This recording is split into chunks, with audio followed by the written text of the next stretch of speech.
Hello students, I am Ahad Hussain, your chemistry teacher. Hope you are very well. This is your 8th lecture of some P block elements for class 12th.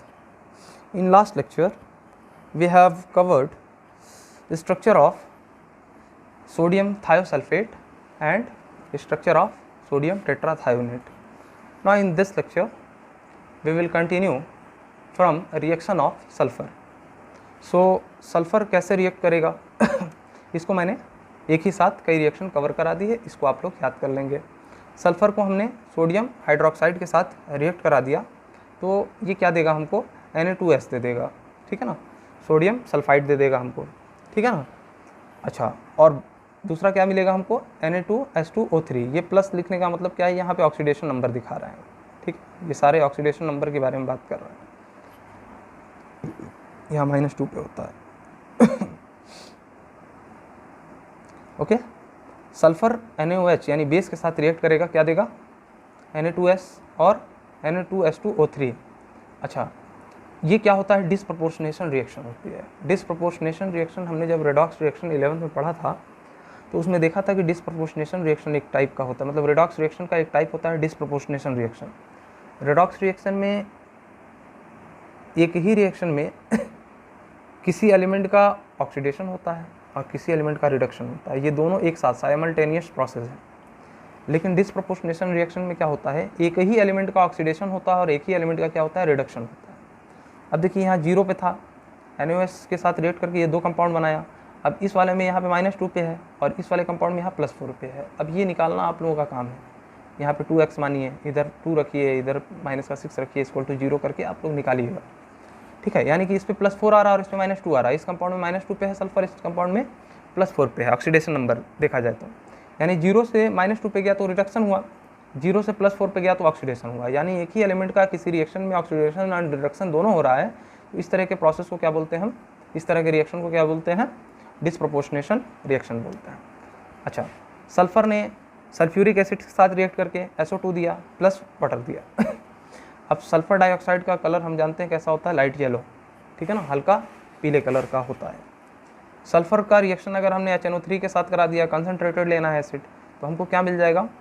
अब देखिए सबसे higher oxidation state वाला ये हमको acid है, +5 के case में है, नाइट्रोजन का सबसे हायर ऑक्सीडेशन स्टेट वाला है, ऐसे ध्यान रखिएगा, ठीक है। HNO3 सबसे ज़्यादा मतलब +5 पे होता है। तो सल्फर भी एसिड बना सकता है ना। तो कौन सा एसिड बनाता है, H2SO3 बनाता है, H2SO4 बनाता है। तो सबसे हाईएस्ट वाला जब हम लेते हैं कोई भी एसिड, तो अगर दूसरे एलिमेंट के साथ वो रिएक्ट कर रहा और उसका भी कुछ एसिड आता हो तो उसको सबसे हाईएस्ट ऑक्सीडेशन नंबर वाले एसिड में बनाएगा वो। कहने का मतलब ऐसे सिंपल समझिए, 0 से इसके साथ रिएक्ट करके H2SO4 बना, H2SO3 नहीं बनेगा H2SO4 क्यों बना, क्योंकि सल्फर का यहाँ पे ऑक्सीडेशन नंबर +6 है और सबसे ज़्यादा +6 ही ये सल्फर शो कर सकता है। बात समझ में आई, कोई बात नहीं समझ में आया तो देखिए सल्फर HNO3 के साथ रिएक्ट करेगा, H2SO4 देगा, NO2 देगा और वाटर देगा, इतना याद रखिएगा। सल्फर ऑक्सीजन के साथ रिएक्ट करके SO2 भी बनाता है और SO3 भी बनाता है। एक ही साथ दोनों कंपाउंड मिलते हैं, लेकिन ये ज़्यादा प्रोडक्ट ये मेजर होता है और ये क्या होता है, ट्रेसेस में मिलता है, कम मिलता है, 5 से 10% की यील्ड होती है, प्राप्ति होती है, ठीक है। अच्छा, ये क्या है, acidic character of SO3 is more than that of SO2। ऐसा क्यों होता है, सल्फर ट्राईऑक्साइड मोर एसिडिक है सल्फर डाइऑक्साइड से। ऐसा इसलिए है कि सल्फर में SO3 में देखेंगे तो इसका +6 है ऑक्सीडेशन नंबर और इसका क्या है, +4 है। तो हायर ऑक्सीडेशन नंबर वाले जो भी एसिड्स होंगे वो मोर एसिडिक होते हैं, okay. Acidic character of SO3 is more than that of SO2। तो SO3 को अगर हम पानी के साथ रिएक्ट कर लीजिए, एक्स्ट्रा में देख लीजिए तो SO4 मिल जाता है, SO2 को पानी के साथ रिएक्ट करा दे तो H2SO3 मिलता है, okay.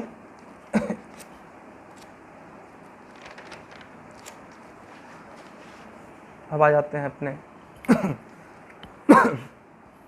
Preparation of sulphur dioxide SO2। Sulphur plus oxygen से रिएक्ट करा दिया, SO2 मिल जाएगा। अच्छा, अगर हम फर्दर इसको V2O5 के प्रेजेंस में मतलब रिएक्ट करा दें तो SO3 भी मिल जाएगा। यानी सल्फर ऑक्सीजन से रिएक्ट करके SO2 देता है और वेनेडियम पेंटाऑक्साइड के प्रेजेंस में क्या दे देगा, हम SO3 दे देगा। इंडस्ट्रियल प्रोसेस कैसे हैं, इंडस्ट्रियल प्रिपरेशन कैसे करते हैं इंडस्ट्री में ये तो लैब के बारे में हो गया। इंडस्ट्री में कैसे करेंगे, आयरन का सल्फाइड ले लेंगे और ऑक्सीजन को से रिएक्ट करा देंगे, है ना। तो आयरन का ऑक्साइड मिल जाएगा, फेरिक ऑक्साइड, और क्या मिल जाएगा, सल्फर डाइऑक्साइड। यानी सल्फर डाइऑक्साइड का हमने दो प्रोसेस देख लिया, सल्फर का ऑक्सीजन से रिएक्ट करा के और आयरन सल्फाइड का ऑक्सीजन से रिएक्ट करा के, दोनों तरह से हमको सल्फर डाइऑक्साइड मिल जा रहा है, ठीक है ना। ये मेरा मेन एम है, ये तो एक्स्ट्रा बता दिया मैंने, ठीक है। अब जो फेरस सल्फाइड होता है इसको हम फूल्स गोल्ड कहते हैं। फूल्स गोल्ड का मतलब क्या है, मतलब बेवकूफ़ बनाने वाला सोना होता है ना। चलिए, और हम जानते हैं Fe2O3 का कलर कैसा होता है, ब्राउन। ये कलर याद रखिएगा, Fe2O3 का कलर ब्राउन याद रखिएगा, ये इंपॉर्टेंट है। SO2 का फिर से एक बार लाइट जलो, ध्यान में देखिए, कई बार पढ़ने से क्या होता है ना, चीज़ें याद हो जाती हैं। और इनऑर्गेनिक इसी चीज़ का खेल है, जिसको ज़्यादा याद हो गया उसको बहुत अच्छा रहेगा क्वेश्चन आंसर करने में। SO2 is a reducing agent, it rarely act as a oxidising agent. यानी सल्फर डाइऑक्साइड क्या है, खुद तो ऑक्सीडाइज होगा, रिड्यूस करने की टेंडेंसी इसकी कम होती है, इसलिए ये ऑक्सीडाइज अगर होता है तो अच्छा रिड्यूसिंग एजेंट है। इसके बारे में मैंने पहले भी डिस्कशन किया है। लेबोरेटरी मेथड भी देख लीजिए, हमने ले लिया क्या, SO3 2-, ठीक है। इसको हमने क्या कर दिया, एसिड के प्रेजेंस में रख दिया, हमको क्या मिल जाएगा, सल्फर डाइऑक्साइड मिल जाएगा, ठीक है ना। सल्फाइड को एसिडिक सोल्यूशन में अगर हम रख देते हैं तो क्या मिल जाता है हमको, sulphur dioxide light yellow colour की मिल जाती है। Decomposition of ferrous sulphate, iron sulphate का डिकम्पोजिशन कैसे होता है। अच्छा, ये देखिए क्या है, फेरस सल्फेट, ये क्या है, .7H2 है, ये हाइड्रेटेड है। इसी को तो हम लोग पढ़ेंगे कोऑर्डिनेशन केमिस्ट्री में, इस चीज़ को अच्छे से समझेंगे, ठीक है। ये हेप्टा जो हाइड्रेट है, सेप्टा हाइड्रेटेड, ये जो फेरस सल्फेट दिख रहा है, ये ग्रीन विट्रियोल कहा जाता है इसको। ग्रीन विट्रियोल FeSO4.7H2O कहते हैं। और ब्लू विट्रियोल किसको कहते हैं वो भी देख लीजिए, CuSO4.5H2O। ये हमारा क्या हो गया, ब्लू विट्रियोल। ये क्या हो गया, ग्रीन विट्रियोल। तो ग्रीन और ब्लू ये सब इंपॉर्टेंट है, अभी आप लोग बस याद करते जाइए ये चीज़ें, मैं आगे आप लोगों को इस चीज़ का एप्लीकेशन पार्ट बताऊंगा। अब ग्रीन विट्रियोल लिया FeSO4.7H2O, ये प्राइमरी वैलेंसी से वाटर सेटिस्फाइड नहीं करता है आयरन या सल्फेट की, ओके। इसमें प्राइमरी और सेकेंडरी का कुछ केस होता है, ये हम लोग देखेंगे। मतलब डायरेक्ट जैसे ये बॉन्ड बनता है बीच में, उस तरीके से यहाँ पे नहीं बनता है। अब ग्रीन विट्रियोल को हीट कर देंगे तो Fe2O3 मिल जाएगा, SO2 मिल जाएगा, SO3 मिल जाएगा, और वाटर तो फ्री में मिल ही जाता है, ठीक है। वाटर भी मिल जाएगा, H2O का मतलब वेपर मिल जाएगा, ठीक है। Note, during brown ring test, अब देखिए ब्राउन रिंग टेस्ट में इसका यूज होता है, we always use freshly prepared FeSO4, मतलब तरोताज़ा FeSO4 हमको चाहिए, ऐसा ना हो कि बहुत ज़्यादा पुराना हो, ठीक है। ब्राउन रिंग टेस्ट, अब ये सब तो अलग सी बातें हो गई, यहाँ पे करने का कोई मतलब नहीं, वहाँ पे इसका यूज होता है। ग्रीन विट्रियोल याद रखिए, इस कंपाउंड का फॉर्मूला याद रखिए, FeSO4.7H2O।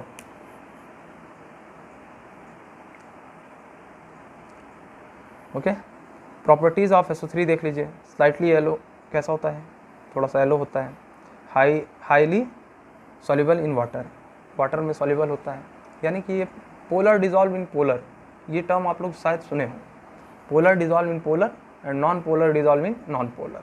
तो अगर ये डिजॉल्व हो जा रहा है वाटर में, इसका मतलब ये पोलर है। पोलर का मतलब इलेक्ट्रोनेगेटिविटी डिफरेंस होगी दोनों एलिमेंट के बीच में, ऑक्सीजन और सल्फर के बीच में, इसलिए ये क्या है, पोलर है। हाईली सॉल्युबल हो जाएगा, है ना, वाटर में।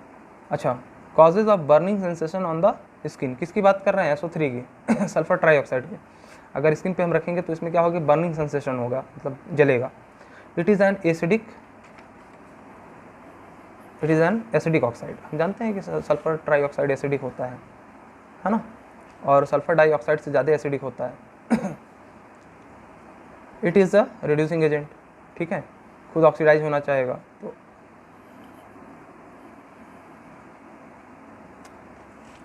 नहीं, खुद यहाँ पे क्या है, ऑक्सीडेशन स्टेट इसका +6 है, यहाँ पे ये पॉइंट एरर है, ठीक है, इसको छोड़ दीजिए, ये चीज़ें आप लोग देख लीजिए, यहाँ +6 में है, अब इससे ऊपर ये जा नहीं सकता है, मतलब ऑक्सीडेशन इसका हो नहीं सकता, तो ये रिड्यूस नहीं कर सकता है। SO2 की प्रॉपर्टी होती है कि वो ऑक्सीडाइज रिड्यूसिंग एजेंट होता है, ओके। ये नहीं, ये जब भी बनेगा तो क्या करेगा, ऑक्सीडाइज करेगा अगले को, रिड्यूस अब नहीं हो सकता ये, ओके। चलिए, ये सारी चीज़ें बस ध्यान में रखने वाली हैं, सब याद नहीं करना है, बैठ के देखते चलिए, समझते चलिए, नोट्स बनाते चलिए और बार बार पढ़ते चलिए। आप लोग देखेंगे कि बहुत कुछ एग्ज़ाम आते आते आप लोगों का कवर हो जाएगा। सल्फ़र डाइऑक्साइड का क्या होता है? सल्फ़र होगा, 2 double bond oxygen, double bond oxygen, इस पे लोन पेयर बच जाएगा, 6 इलेक्ट्रॉन होते हैं सल्फ़र पे। अब यहाँ पे इसका कुछ एंगल 119 डिग्री है, ठीक है। अब ये स्ट्रक्चर आप लोगों को बैठ के याद नहीं करना है, बस प्रैक्टिस करिए, देखिए, समझिए, आगे बढ़िए। बेंट शेप होता है ना, V shape, bent shape. sp3 hybridised क्यों कह रहे हैं? देखिए, एक सिंगल बॉन्ड, 2 सिंगल बॉन्ड और 1 लोन पेयर। सिंगल बॉन्ड को काउंट करिए और लोन पेयर काउंट करिए, तो 1 s और 2 p, सॉरी sp2, sp3 नहीं होगा, ये sp2 होगा, 1 2 3, ठीक है, sp2 होगा। अच्छा, ऑक्सीडाइजिंग एजेंट है ये, ऑक्सीडाइजिंग एजेंट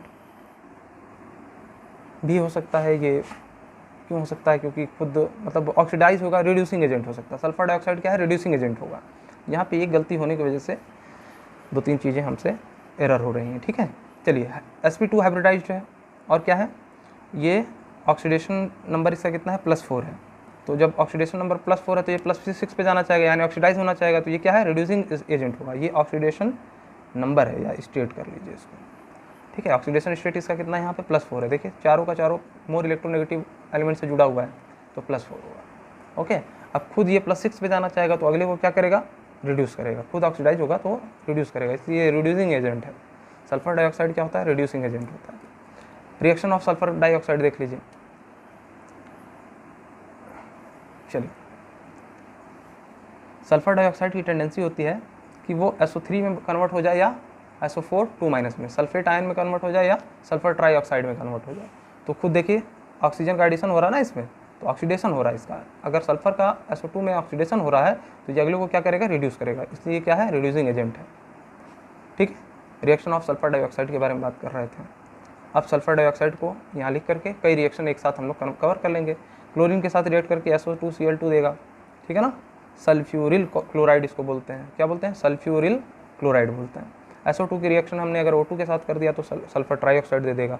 SO2 की रिएक्शन अगर PbO2 के साथ करा दिया तो PbSO4 दे देगा, जो कि हैवी वाइट PPT बनता है जिसका। ये PPT मतलब प्रेसिपिटेट बन जाना। जैसे पानी में कोई चीज़ अगर हम रिएक्ट कराएं वो नीचे बैठ जाए, घुल ना पाए, तो उसको हम क्या बोलते हैं? प्रेसिपिटेट बोलते हैं। ओके, अच्छा, used in fire free radical halogenation. Free radical क्या होता है? जैसे क्लोरीन है, जब हम लोग ऑर्गेनिक पढ़ेंगे तो समझेंगे। क्लोरीन है, क्लोरीन Cl2 के फॉर्म में रहता है, यानी कि Cl बॉन्ड Cl।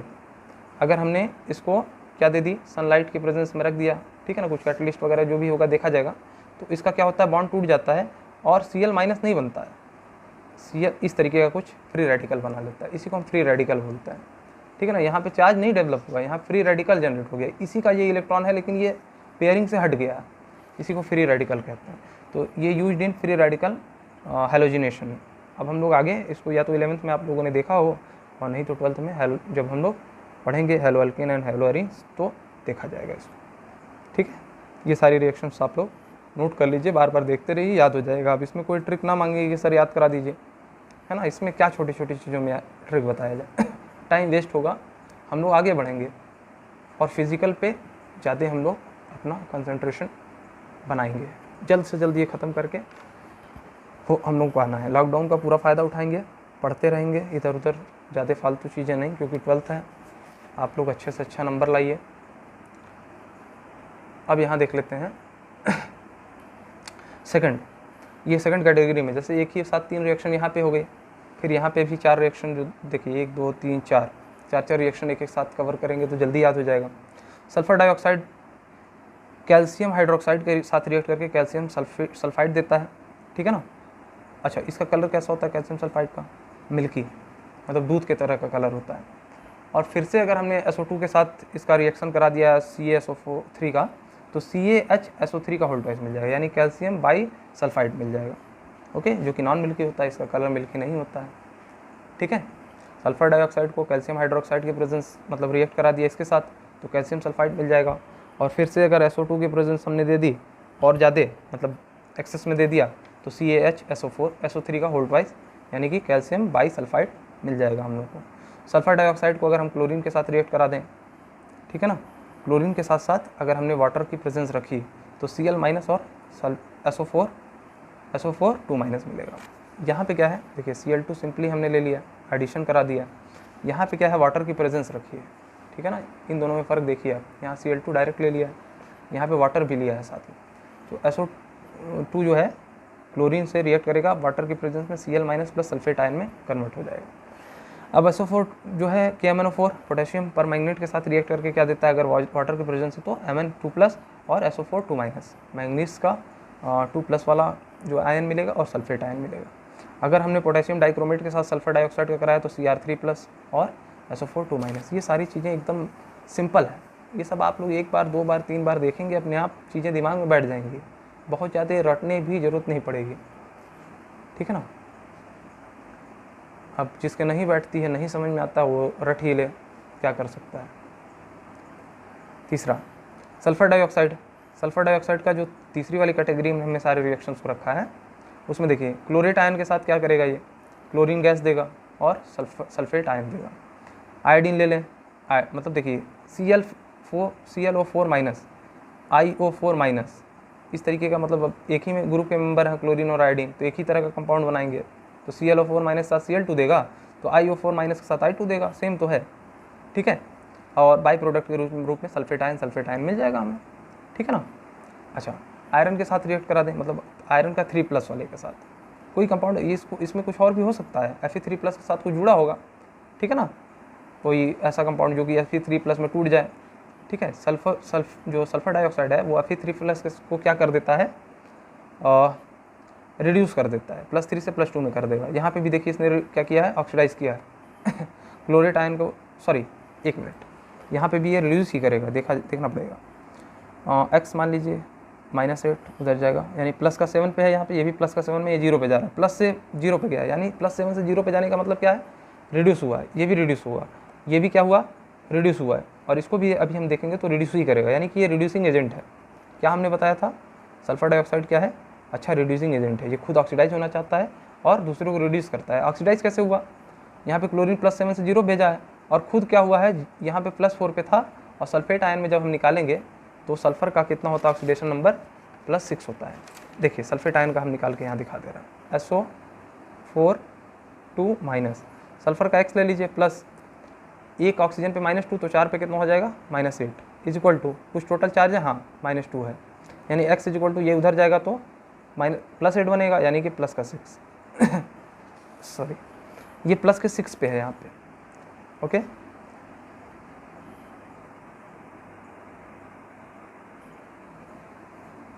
सॉरी, यहाँ प्लस के 4 पे है, और ये किस पे चला गया, प्लस के 6 पे चला गया। ये तो प्लस के 7 पे था, 0 पे आया, ये प्लस के 4 से कहाँ पे गया है, प्लस के 6 पे, यानी इसका क्या हुआ है, ऑक्सीडेशन, और इसने इसको क्या किया है, रिड्यूस कर दिया है, यानी कि ये क्या है, रिड्यूसिंग एजेंट है, दूसरों को ये क्या करता है, रिड्यूस करता है, खुद क्या हो जाता है, ऑक्सीडाइज हो जाता है। सेम केस यहाँ भी है और सेम केस यहाँ भी है इस वाले में। अब इस वाले का हम लोग डिस्कशन कर लेते हैं। Sulphur dioxide, phosphorus pentachloride, phosphorus trichloride and pentachloride, 2 compound हम लोग जानते हैं, ग्रुप 15 में पढ़े हुए हैं, ध्यान में तो इतना होगा ही। तो पेंटाक्लोराइड के साथ अगर रिएक्शन करा देंगे सल्फर डाइऑक्साइड की तो SOCl2 + POCl3 मिलेगा। अब हुआ क्या, यहाँ पे फास्फोरस का ऑक्सीडेशन नंबर +5 है, ठीक है, क्योंकि क्लोरीन पे -1 होता है, ये तो फिक्स है, तो -1 × 5 -5, तो +5 होना पड़ेगा फास्फोरस पे। अब फास्फोरस का जो कंपाउंड बन रहा है POCl3, इसमें फास्फोरस का अगर हम निकालने जाएंगे ऑक्सीडेशन नंबर कितना है, तो हम लोगों को मिलेगा कि हाँ इसका केस अलग है, चलिए ले दे करके ये क्या करता है, रिड्यूस करता है दूसरे को, खुद ऑक्सीडाइज हो जाता है, SOCl2, ठीक है ना, यहाँ पे SOCl2 है, ये खुद इसका क्या हो गया होगा, ऑक्सीडेशन हो गया होगा। इसको आप लोग खुद निकाल करके देखेंगे, ठीक है ना, स्ट्रक्चर बनाएंगे, देखेंगे, समझेंगे, हर चीज़ डिस्कशन करने की ज़रूरत नहीं है। POCl3 act as a dehydrating agent. POCl3 क्या है, डिहाइड्रेटिंग एजेंट का काम करता है। डिहाइड्रेट करना मतलब वाटर के मॉलिक्यूल को निकाल देना, किसी दूसरे में से निकालेगा। अब एजेंट है तो खुद का नहीं वाटर निकलेगा, दूसरे में से निकालेगा। छोटी छोटी बातें हैं, बस ध्यान में सुनिए और जाने दीजिए। बाकी रिएक्शन आप लोग याद रखेंगे, ये रिएक्शंस आप लोग याद रखेंगे क्या होता है, ये सारी रिएक्शंस को। पढ़ करके याद करेंगे। बाकी चीज़ें जो बता रहे हैं वो नहीं भी ध्यान में है, कोई बात नहीं, जाने दो, बार बार पढ़िएगा, समझ में आ जाएगा। और बेसिक कॉन्सेप्ट को मेरे देखते जाइए, जो भी मैं बेसिक लेक्चर बना रहा हूँ उसको देखते जाएंगे तो ये सब कवर हो जाएगा। स्ट्रक्चर ऑफ SO3, SO3 क्या है, 6 इलेक्ट्रॉन होते हैं, डबल डबल डबल, तीनों तरफ ऑक्सीजन लगा दिया। इसका हाइब्रिडाइजेशन देखने का 1 2 3 बॉन्ड बनाया है, सिंगल मतलब सिग्मा, तो सिग्मा बॉन्ड को देखते हैं, काउंट करते हैं, पाई बॉन्ड को काउंट करते नहीं है, तो 1 S और 2 P, sp2 हाइब्रिडाइज हो गया। 3 बॉन्ड बना रहा है, तीनों फैन जैसे, फैन की 3 वो होते हैं ना पत्तियाँ, वो तीनों ऐसे सोच लीजिए, तो ट्राइगनल है और एक ही प्लेन में है, तो इसलिए इसका क्या हो गया, ट्राइगनल प्लेनर इसका स्ट्रक्चर हो गया। ऑक्सीडेशन स्टेट अगर बात करें तो +6 हो गया। ठीक है, अब कैसे हुआ, 3 ऑक्सीजन है, -2 × 3 -6, और x + -6 = 0, तो x = +6 हो जाएगा। ओके, अब एसिड्स ऑफ सल्फर की बात कर लेते हैं। सल्फर के एसिड्स कौन कौन से होते हैं, ये इंपॉर्टेंट अब स्टार्ट हो गया यहाँ से। ठीक है अभी तक जितनी छोटी छोटी बातें की हैं वो सब इंपॉर्टेंट तो है ही, लेकिन ये सब बहुत इंपॉर्टेंट आ गया। अब H2SO4, सल्फर के एसिड कौन कौन से होते हैं, H2SO4 होता है, H2SO3 होता है, H2SO2 होता है, H2H2O5 होता है, ये सारे क्या हैं, एसिड्स हैं। अब इनके कुछ नाम होते हैं, बार बार नाम सुनिए, देखिए, याद करिए, कोशिश करिए याद हो जाएंगे। सल्फ्यूरिक एसिड तो सभी लोग फैमिलियर होंगे, ठीक है ना। ऑयल ऑफ विट्रियोल, इसको ऑयल ऑफ विट्रियोल भी बोलते हैं, इसको किंग ऑफ केमिकल्स भी बोलते हैं। इसका और नाम क्या है सल्फ्यूरिक एसिड का, किंग ऑफ केमिकल्स। तो H2SO4 का sulphuric acid, oil of vitriol, king of chemicals, ये सारे नाम हैं इसके। H2SO3 क्या है, सल्फ्यूरस एसिड है। H2SO2 क्या है, हाइपोसल्फ्यूरस एसिड है। ठीक है ना, देखिए एक ऑक्सीजन और कम हुआ तो हाइपो लगा दिए, हाइपो मतलब कम, ठीक है ना। पायरो वगैरह आता है तो मतलब हीट से संबंधित है, ठीक है ना। थायो मतलब जैसे ऑक्सीजन को हटा करके अगर सल्फर हम लगा देते हैं तो उसमें थायो लग जाता है, सब प्रीफिक्स जो है। H2H2O5 थायो सल्फ्यूरिक एसिड, थायो सल्फ्यूरिक एसिड, सल्फ्यूरिक क्यों लग रहा है, क्योंकि इसका ऑक्सीडेशन नंबर ज़्यादा होगा, ठीक है ना, इसलिए IC लगा रहे हैं। OUS इसलिए लगा रहे हैं कि ऑक्सीडेशन स्टेट कम होगा। ये जल्दी जल्दी मैं बात करूँगा इसकी। H2H2O8 मार्शल एसिड, ये भी ध्यान रखिएगा, H2H2O8, ठीक है ना। H2H2O7 ओलियम, ठीक है। H2SO5 कैरोज एसिड, H2H2O6 ये क्या है, डाईथायोनिक एसिड, ठीक है ना, SS लिंकेज जिसमें पाया जाता है। चलिए ठीक है, ये सब अभी पूरा डिस्कशन करना है इसके बारे में अच्छे से, एक एक चीज़ हम लोग देखेंगे। सबसे पहले एसिड किसकी बात की है, सल्फ्यूरिक एसिड की। सल्फ्यूरिक एसिड में क्या होता है, फार्मूला H2SO4 होता है और इसका स्ट्रक्चर सभी लोग जानते हैं। एक सल्फर 6 बॉन्ड बना सकता है, तो 2 ऑक्सीजन से बॉन्ड बनाएगा, 2 इधर ऑक्सीजन से बॉन्ड बनाएगा, इधर एक इधर, और ऑक्सीजन की डबल वैलेंसी जो होती है वो हाइड्रोजन से सेटिस्फाइड हो जाएगी, ठीक है ना। ऑक्सीडेशन स्टेट 6 इलेक्ट्रोनेगेटिव एलिमेंट से जुड़ा है इसका बॉन्ड, इसलिए +6। 1 की वजह से 1, 2 की वजह से 2, फिर इस 2 की वजह से +2, फिर इस 1 की वजह से +1, यानी टोटल हम जब काउंट करेंगे तो ऑक्सीडेशन स्टेट किसका कितना आएगा, +6 आएगा। अगर ऐसे नहीं समझ में आ रहा तो ये वाला भी आप लगा के देख लीजिए। H2SO4 सल्फर को X मानिए, हाइड्रोजन नॉन मेटल के साथ जुड़ा है तो +1 होगा, 2 हाइड्रोजन है तो 2 + 1, सल्फर का ऑक्सीजन का -2 होता है, कितने ऑक्सीजन है, -4 है, -2 × 4 -8, ठीक है ना। इक्वल्स टू कोई चार्ज है नहीं, 0। अब देखिए X कितना आ जाएगा, ये -8 उधर जाएगा +8 हो जाएगा, +8 और -2 उधर, +2 उधर जाएगा तो -2 हो जाएगा, 8 -2 कितना हो जाएगा, 6, यानी कितना हो गया, X = 6। यानी कि सल्फर का H2SO4 में ऑक्सीडेशन स्टेट कितना है, +6। डायबेसिक एसिड इसलिए है कि ये दोनों ऑक्सीजन, जो दोनों हाइड्रोजन है ये ऑक्सीजन से जुड़े हुए हैं और यहाँ से दोनों हाइड्रोजन ये रिलीज कर सकता है, इसलिए डायबेसिक एसिड होगा। ये मोनोबेसिक एसिड की तरह भी काम कर सकता है अगर एक H+ डोनेट करे तो, ओके। एंड मैक्सिमम पॉसिबिलिटी कितनी है कि 2 एसिड ये 2 H+ डोनेट कर सकता है। एन फैक्टर इसका कितना होगा, 2। जितने एसिड H+ डोनेट करते हैं वही उसका एन फैक्टर हो जाता है, ठीक है ना। नंबर ऑफ परऑक्सी बॉन्ड कितना है, मतलब ऑक्सीजन लिंकेज कहीं दिख रहा है, नहीं, 0 है, नो परऑक्सी बॉन्ड होगा, ये नो परऑक्सी बॉन्ड है, ठीक है। sp3 हाइब्रिडाइज्ड क्यों है, 1 2 3 4 इसमें क्या है, सिग्मा बॉन्ड है तो 1 S होगा और 3 P होगा। पाई बॉन्ड को हम कंसिडर नहीं करते हैं, एक ही डबल बॉन्ड में सिर्फ एक ही bond single bond sigma bond होता है। हो गया, जल्दी जल्दी कवर कर लेते हैं हम लोग। H2SO4 क्या है, अगर इसको हम स्ट्रॉन्ग एसिड है, ये क्या मतलब देता है, H+ और HSO4 भी दे सकता है। अभी मैंने बताया कि एक H+ भी दे सकता है। अगर इसका दोनों H+ निकाल लेंगे तो SO4 2- बन जाएगा, है ना। या इसको डायरेक्ट देखा जाए तो H2SO4 2 H+ देगा और SO4 2- देगा, या इसको 2 स्टेप में देखें तो H2SO4 H+ देगा, HSO4 देगा, फिर इसको ये और क्या दे सकता है, H+ और SO4 2- दे सकता है, ओके। ये स्ट्रॉन्ग एसिड होता है और जब इस फॉर्म में रहेगा तो एम्फोटेरिक हो जाएगा। अब ये H+ दे करके ऐसा ही बन सकता है और H+ ले करके ऐसा ही बन सकता है। तो इसलिए ये क्या है, एसिड की तरह और बेस की तरह दोनों की तरह काम करता है, इसलिए क्या हो गया, ये एम्फोटेरिक हो गया। ये वाला जो हमको दिख रहा है HSO4 + H+, अगर इस स्टेट में है इस स्टेट में है तो ये दोनों तरफ मूव कर सकता है। It can give and take H+, okay. H+ ये दे भी सकता है और ले भी सकता है, इसलिए ये एम्फोटेरिक होता है।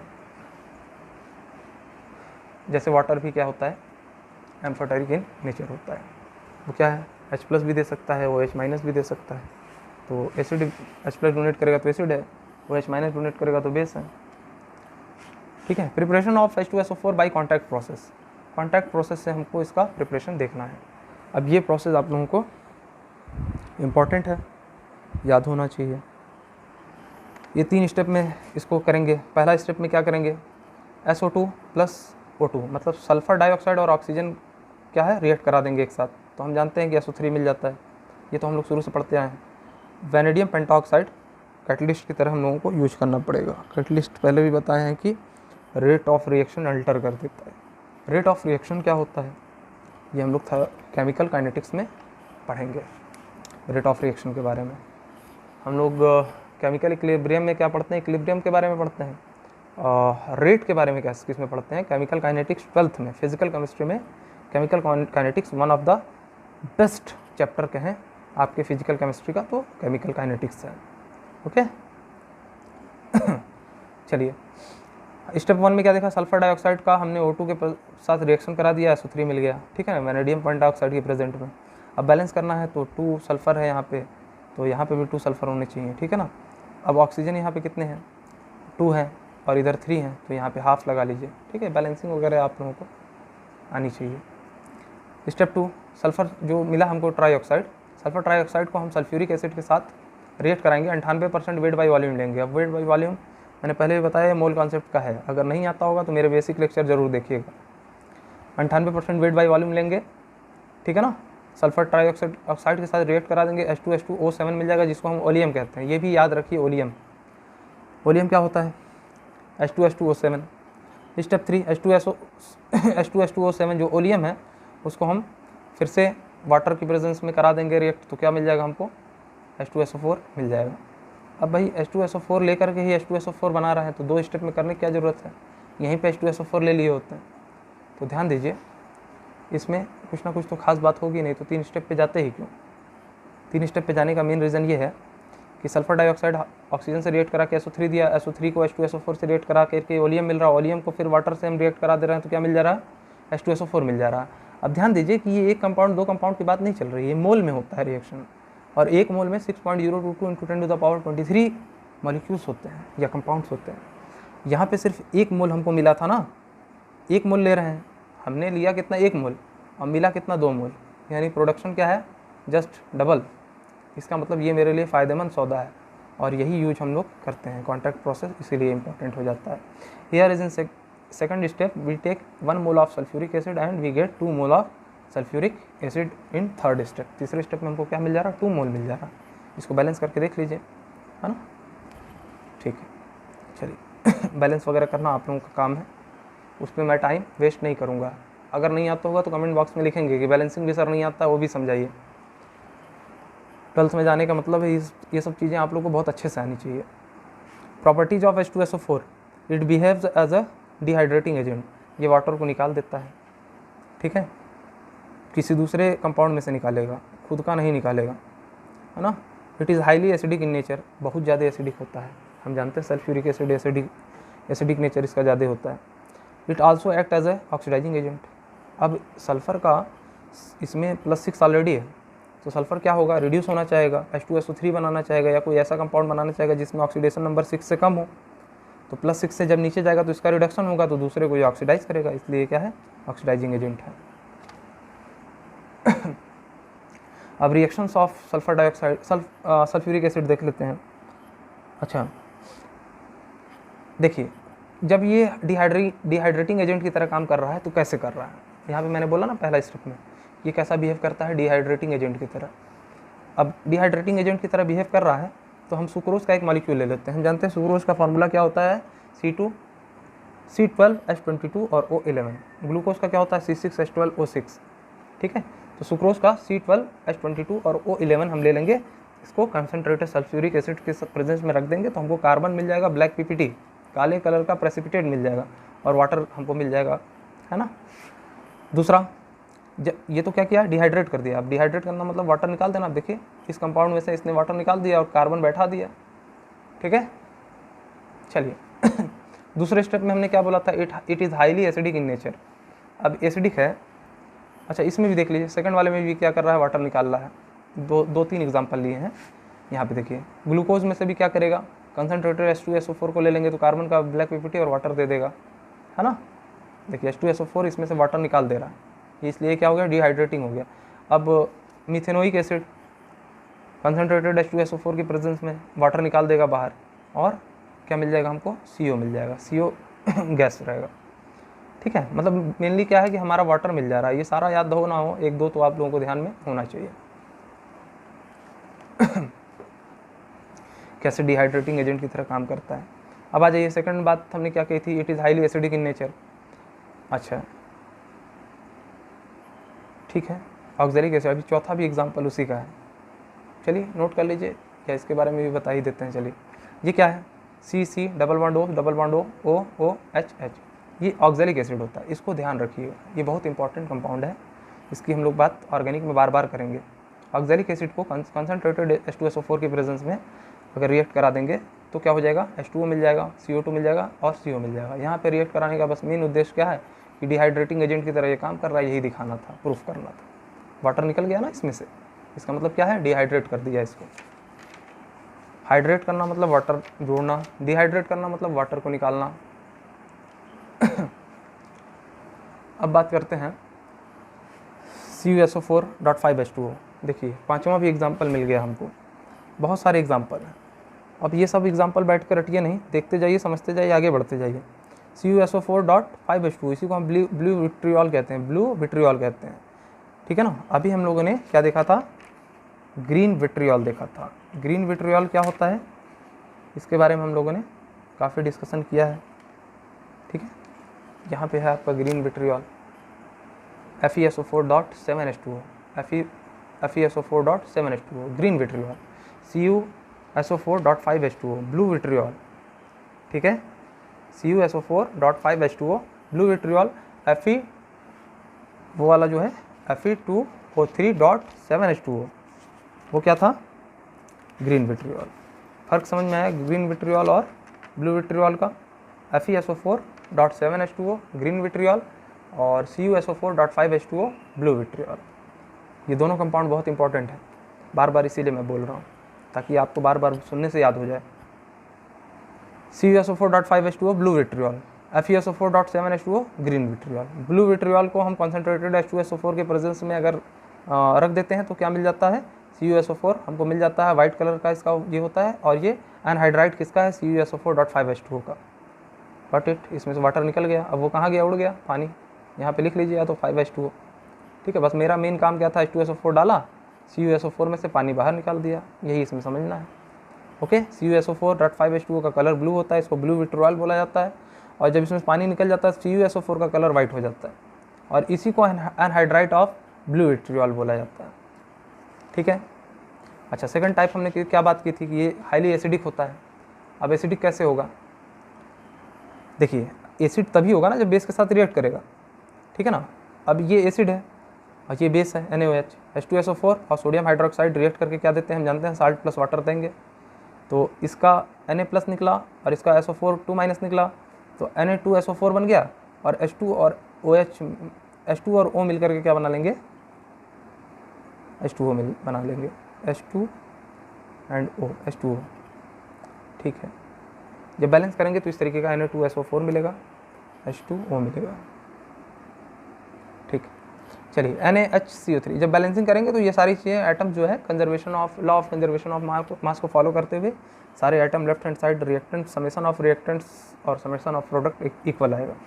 सोडियम बाइकार्बोनेट क्या होता है, इसका रिएक्शन हम करा देंगे अगर सल्फ्यूरिक एसिड के साथ, हम जानते हैं सल्फ्यूरिक एसिड एसिड है, और ये इसके साथ रिएक्ट करके क्या बना लेगा, H2CO3 बना लेगा, प्लस NaHSO4 बनाएगा जो कि वीक एसिड होता है, ठीक है ना।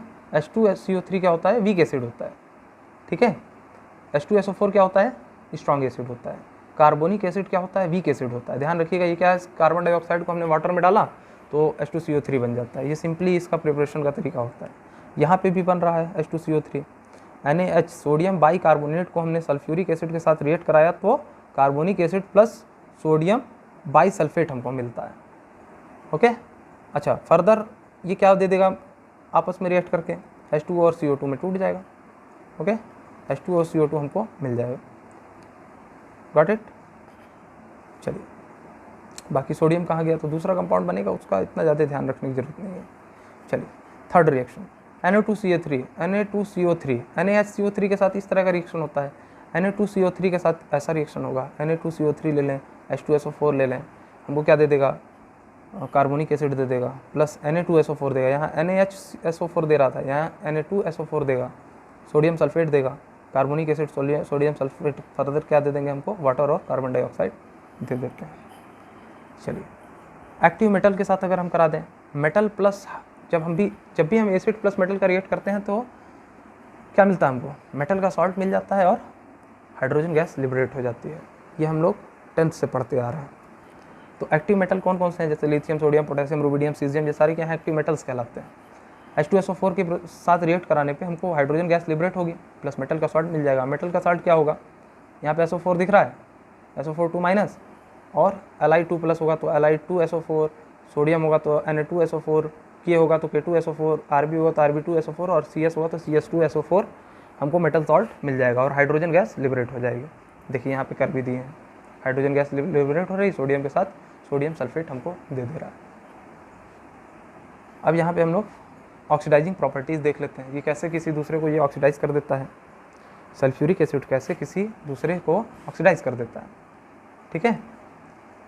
ऑक्सीडाइज क्यों करता है, क्योंकि यहाँ इस पर +6 का ऑक्सीडेशन नंबर है। अब जब भी ये जाएगा तो नीचे जाएगा, +6 से ज़्यादा इसका ऑक्सीडेशन नंबर हो नहीं सकता है। 6 ही इलेक्ट्रॉन है इसके वैलेंस शेल में, मैक्सिमम शेयरिंग ये कितने कर सकता है, +6। अब मोर इलेक्ट्रोनेगेटिव से +6 कर सकता है। अब इससे ज़्यादा इसके पास इलेक्ट्रॉन ही नहीं वैलेंस शेल में, तो कैसे करेगा।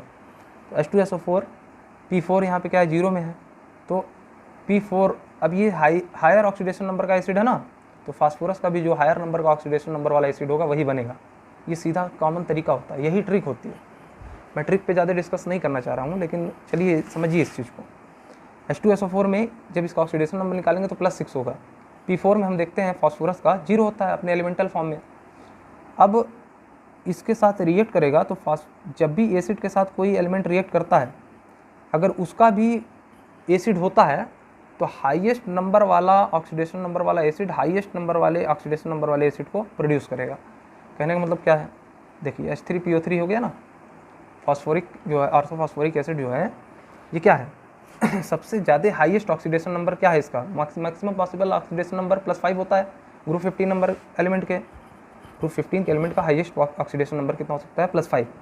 तो H3PO3 ना बना करके क्या बनाता है, H3PO4 बनाता है। क्यों, क्योंकि यहाँ H2SO4 से रिएक्ट कर रहा है। बात समझ में आई। यहाँ पे फास्फोरस देखिएगा निकाल करके +5 आएगा और साथ में सल्फर डाइऑक्साइड और वाटर गैस, हमको वाटर क्या दे देता है, बाई प्रोडक्ट के रूप में दे देता है। यानी कि फास्फोरस को इसने क्या किया, ऑक्सीडाइज कर दिया। यानी कि ये क्या कर रहा है, खुद रिड्यूस हो रहा है, ऑक्सीडाइजिंग प्रॉपर्टी इसकी शो कर रहा है। सल्फ्यूरिक क्या है, sulphuric acid, sulphuric acid I minus को किस में कन्वर्ट कर देगा, I2 में। -1 से 0 पे चला गया, ऑक्सीडाइज हो गया, खुद रिड्यूस हो गया, +6 से +4 पे चला गया और वाटर हमको लिबरेट हो जाता है। कार्बन है, कार्बन का यहाँ पे देखिए एलिमेंटल फॉर्म में 0 होता है, CO2 बना देगा। सल्फ्यूरिक एसिड के साथ कार्बन का रिएक्शन करा दीजिएगा तो CO2 मिल जाएगा, जो कि यहाँ पे कार्बन का ऑक्सीडेशन नंबर +4 होता है। 0 से +4 में गया तो ऑक्सीडाइज कर दिया। SO2 और H2O हम लोग को कॉमनली मिल जा रहा है। देखिए सब कॉमन है, बस थोड़ी थोड़ी बातें आप ध्यान रखेंगे तो बाकी चीज़ें कॉमन होती हैं। अच्छा, H2SO4 सल्फ़र से ही अगर रिएक्ट करा दें तो क्या होगा, SO2 मिलेगा और H2O मिलेगा, ठीक है ना, SO2 और H2O मिल जाएगा, ठीक है। चलिए, यहाँ पे सल्फ्यूरिक एसिड का अगर हमने कॉपर के साथ रिएक्ट करा दिया तो कॉपर सल्फेट प्लस H2O मिल जाएगा। ओके, ये सारी रिएक्शंस आप लोग बार बार देखिए, समझिए, पढ़िए, याद करिए। अगर नहीं बन पा रहा तो रट लीजिए। इनऑर्गेनिक को अब इससे ज़्यादा कुछ नहीं कहा जा सकता। सल्फ्यूरस एसिड H2SO3, H2SO3 की क्या प्रॉपर्टी है, हम जानते हैं सल्फर के पास 6 इलेक्ट्रॉन होते हैं, तो डबल बॉन्ड से, अब ये ऑक्सी एसिड है तो एक डबल बॉन्ड तो बनाएगा ही बनाएगा, ठीक है, और बाकी को ऑक्सीजन से कनेक्ट करिए, और हम जानते हैं ऑक्सीजन की वैलेंसी 2 होती है, तो 2 हाइड्रोजन आपने अलग अलग ऑक्सीजन पे लगा दिया, एक लोन पेयर बच जाएगा। देखिए 1 2 3 4 बॉन्ड बनाया, 4 इलेक्ट्रॉन की शेयरिंग की, एक लोन पेयर बच गया, तो ऑक्सीडेशन स्टेट कितना हो गया इसका +4। हाइब्रिडाइजेशन कितना हो गया 1 2 3 सिग्मा बॉन्ड दिख रहा है, ये पाई बॉन्ड ना इंक्लूड करिए 1 2 3 सिग्मा बॉन्ड और एक लोन पेयर एक S और 3 P, sp3 हाइब्रिडाइज हो गया। एसिडिक नेचर, सल्फ्यूरस एसिड को हम अगर देखें तो ये क्या कर सकता है, एक H+ दे सकता है, H+ देगा तो HSO3 माइनस की तरह रहेगा, सेम वही सल्फ्यूरिक एसिड वाला ही केस, इसके पास भी 2 हाइड्रोजन है, तो H++ HSO3 के फॉर्म में रहेगा माइनस के साथ, H+ और SO3 2 माइनस के फॉर्म में रह सकता है, ठीक है ना। वो सल्फेट आयन में बदल रहा था, सल्फाइड आयन में बदल रहा है, इतना ही फ़र्क है, ठीक है। सल्फ्यूरस एसिड लास्ट में किस में बदल जा रहा है, सल्फाइड आयन में बदल जा रहा है, और वहाँ पे सल्फेट आयन में बदल रहा था H2SO4 के केस में, ठीक है। अब यहाँ पे जो बीच में बना है H2SO3 अगर एक ही हाइड्रोजन सिर्फ डोनेट करेगा तो ये क्या है, एम्फोटेरिक है। अब यहाँ से ये इधर भी जा सकता है, इधर भी जा सकता है, यानी कि ये H+ लेकर के HSO3 H+ लेकर के क्या बन सकता है, H2SO3 बन सकता है, या एक H+ और डोनेट करके ये क्या बना सकता है, SO3 2 माइनस बना सकता है, यानी कि ये क्या है, एम्फोटेरिक इन नेचर हो गया। हाइड्रोजन का जो ये सल्फाइड आयन दिख रहा है ये क्या हो सकता है, बाइसल्फाइड आयन, ये एम्फोटेरिक इन नेचर होता है। अच्छा, एनहाइड्राइड इसका क्या होगा, सल्फ्यूरस एसिड का एनहाइड्राइड क्या होगा, एनहाइड्राइड का मतलब अगर हम इसमें वाटर मॉलिक्यूल निकाल दें तो क्या मिलता है हमको, सल्फर डाइऑक्साइड। तो कोई पूछ ले क्वेश्चन में एनहाइड्राइड ऑफ सल्फ्यूरस एसिड बताइए, तो सीधे क्या बताएंगे, SO2। एनहाइड्राइड ऑफ H2SO3 यानी sulphurous acid is SO2, sulphur dioxide. Hyposulphurous acid क्या है, हाइपोसल्फ्यूरस एसिड, हाइपो H2SO2, जब ऑक्सीजन की ज़्यादा कमी हो जाती है तो हाइपो लगाते हैं, ठीक है ना। देखिए सल्फ्यूरिक से सल्फ्यूरस हुआ, ऑक्सीडेशन नंबर वाला बताएं कि जिसका ऑक्सीडेशन नंबर ज़्यादा है इक लगाइए, कम है ऑक्सीडेशन नंबर अस लगाइए। अब ऑक्सीजन निकाल करके आपने उसको कम ऑक्सीजन दे दिया, मतलब 4 से 3 हुआ, फिर 3 से 2 हो गया, तो उसके लिए हाइपो लगाइए। और सल्फ्यूरस क्यों लगा रहे हैं कि यहाँ भी आप ऑक्सीडेशन स्टेट देख रहे हैं तो लोअर ही है, +2 है, +6 में इक्स, +4 में अस, +2 में भी अस लगेगा, लेकिन यहाँ पे कुछ हाइपो जैसा प्रीफिक्स लगा देते हैं, ठीक है। H2SO2 sulphur, single bond, oxygen hydrogen, 2 lone pair बच गए, इसके पास 6 इलेक्ट्रॉन होता है, 2 तो शेयरिंग कर लिया, 2 लोन पेयर बच गया। अब इसका हाइब्रिडाइजेशन कितना होगा, sp3 होगा, क्यों होगा, सिंगल बॉन्ड S और 2 लोन पेयर sp 1 2 3 P है, एक S और 3 P है, sp3 हाइब्रिडाइज। ऑक्सीडेशन स्टेट इधर की वजह से +2। एसिडिक नेचर, H2SO2 क्या करता है, एक H+ दे करके HSO2 माइनस बना सकता है, जो कि फर्दर एक H+ और दे करके SO2 2 माइनस बना सकता है। इसको हाइपोसल्फाइड आयन कहा जाता है, उसको हम लोग सल्फाइड आयन कह रहे थे, SO3 2 माइनस को, SO4 2 माइनस को सल्फेट बोल रहे थे, और SO2 2 माइनस को हम क्या बोलेंगे, हाइपोसल्फाइड आयन, मतलब ऑक्सीजन की इसमें क्या है, कमी। अच्छा, बिहेव कैसा करता है कि वीक एसिड होता है। स्ट्रॉन्ग एसिड और वीक एसिड का फ़र्क क्या है, स्ट्रॉन्ग एसिड को अगर हम पानी एक्वस मीडियम देते हैं तो लगभग 100% आयनाइज हो जाता है, ठीक है। जैसे HCl है तो H+ और Cl के फॉर्म में पूरी तरीके से टूट जाएगा। वीक एसिड जैसे एसिटिक एसिड ले लीजिए, CH3COOH, इसमें CH3COOH में जब हम इसको पानी में डालते हैं तो पूरी तरीके से H+ ये 100% डिसोसिएट नहीं होता है, ये 5% 10% इस तरीके से जो भी डिसोसिएट होता है उसको हम लोग वीक एसिड कहते हैं। 5% 10% भी छोड़ दीजिए, बहुत कम होते हैं, परसेंटेज उसका आयनाइज होने का बहुत कम होता है, यानी H+ के फॉर्म में टूटने का एसिड का अगर कम है और टेंडेंसी तो उसको हम क्या कहेंगे, वीक एसिड कहेंगे। तो H2SO2 का हो गया। चलिए अब कैरोज एसिड ध्यान रखिए H2SO5 होता है, ठीक है ना, इसके बारे में देख लेते हैं। एक सल्फर, डबल बॉन्ड ऑक्सीजन, इधर से ऑक्सीजन हाइड्रोजन से जुड़ जाएगा, इधर से ऑक्सीजन हाइड्रोजन, इसमें परऑक्सी लिंकेज पूछ ले तो है। कैरोज एसिड में ऑक्सीजन के बीच में एक लिंकेज होता है, तो yes, 1 परऑक्सी linkage is present in कैरोज acid. H2SO5 को हम स्ट्रक्चर इस तरीके से बना लिए। अब इसमें कोई ऑक्सीडेशन स्टेट पूछे तो 1 2 3 4 5 6, 1 2 3 4 5 6, 6 बॉन्ड बनाया है इस सेंट्रल एटम ने और 6 मोर इलेक्ट्रोनेगेटिव एलिमेंट ऑक्सीजन के साथ बनाया है, इसलिए सबकी वजह से प्लस प्लस चार्ज आएगा तो +6 हो जाएगा। sp3 हाइब्रिडाइज क्यों है, 1 2 3 4, 4 सिग्मा बॉन्ड है तो 1s और 3 p, sp3 हाइब्रिडाइज हो गया। अब हम लोग देखते हैं कि वो कैसे टूटता है उसका बॉन्ड। देखिए हमने ले लिया कैरोज एसिड H2SO5, तो हाइड्रोजन, 1 सल्फर और 5 ऑक्सीजन, इसको हमने ले लिया।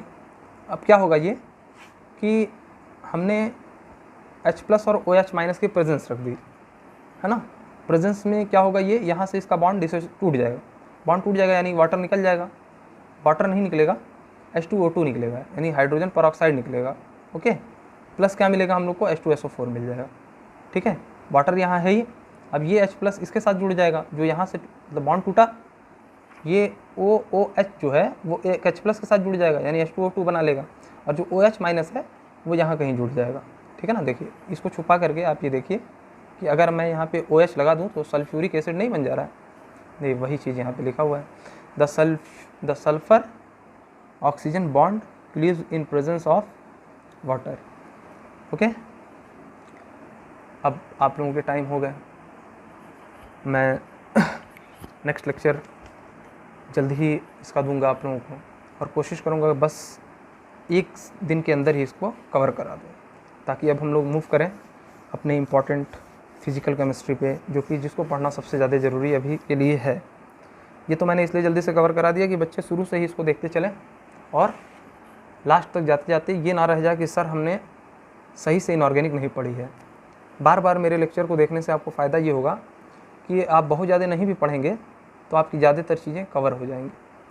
ठीक है, बार बार देखिए, समझते चलिए, जब भी टाइम मिले 1 घंटे का लेक्चर उठाइए, देख लीजिए।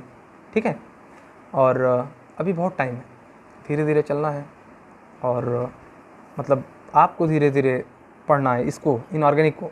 बाकी फिज़िकल हम बहुत तेज़ी से कवर कराएंगे। ओके, फिज़िकल पे हम लोग को अच्छे से टाइम देना है और स्टेप बाय स्टेप अच्छे से समझना है। आप लोग कमेंट बॉक्स में लिखेंगे कि हम स्टेप बाय स्टेप लिखते चलें या चीज़ों को स्टेप बाय स्टेप समझाते चलें। इसी तरीके से अगर पढ़ना चाहते हैं तो भी लिख दीजिएगा, बता दीजिएगा, और नहीं तो जैसे आप कहेंगे कि सर एक एक चीज़ लिख करके बताइए, बस यही होगा कि लिखने में टाइम बहुत ज़्यादा लग जाता है। हम लोग यहाँ पे कवर कर लेंगे बहुत जल्दी में, फिर मतलब इसका रिवीजन सेशन भी ले लेंगे, है ना, कई चीज़ों को कंबाइन करके एक ही बार में देख लेंगे, तो ऐसा कुछ प्रोग्राम बच जाएगा मेरे पास टाइम, तो मैं बनाऊँगा, काफ़ी इंपॉर्टेंट चीज़ें क्वेश्चंस करा देंगे। अगर इस तरीके से पढ़ेंगे हम लोग, जिस तरीके से मैं करा रहा हूँ, तो बहुत जल्दी कवर हो जाएगा।